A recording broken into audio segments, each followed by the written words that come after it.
નાતાલના પર્વમાં આદિવાસીઓનું ખ્રિસ્તીઓમાં ધર્માંતરણનો મુદ્દો ઉછળ્યો છે। ડેડિયાપાડામાં 212 આદિવાસીઓનું ધર્માંતરણ થયાનો વીએચપીનો દાવો છે।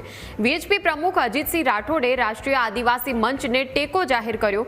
વીએચપીએ ધર્માંતરણ કાર્યક્રમો સામે આંદોલનની ચીમકી આપી।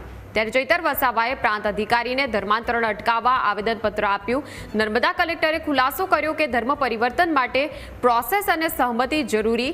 અત્યાર સુધી કોઈ ફરિયાદ નથી મળી। આદિવાસી લોકોને ક્રિશ્ચન લોકો લાલચો આપીને, ખોટી લાલચો આપીને એમને ધર્માંતરણ કરાવે છે। ખોટા બધા એમના ભગવાનના બધા એ બતાવે છે, જે આપણા ભગવાનને ખોટો પાડે છે ને એ રીતે બનાવે છે। તંત્ર કંઈ જાગે, આજનું તંત્ર કંઈક જાગે એ અમે કહીએ છીએ। ડેડિયાપાડા સાગબારા જ્યાંથી આ આવેદન મળ્યું છે, વિસ્તારનો હું ધારાસભ્ય છું। તમામ ગામમાં મારું સંગઠન છે। હજુ પણ કેમ છું, આદિવાસી એ પ્રકૃતિ પૂજક છે અને આદિવાસી સંસ્કૃતિ એ ધર્મપૂર્વી સંસ્કૃતિ છે। એટલે ભલે આદિવાસી કોઈ પણ ધર્મમાં ગયો હશે, પણ એ મૂળ આદિવાસી છે અને મૂળ આદિવાસી તરીકે મળતો નથી।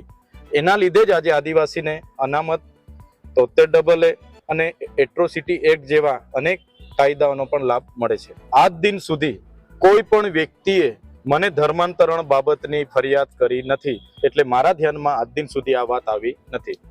ધર્માંતરણ કરવા બાબતની એક પ્રોસિજર છે અને એ પ્રોસિજર ફોલો કર્યા બાદ કોઈ વ્યક્તિ ધર્મ બદલી શકે છે।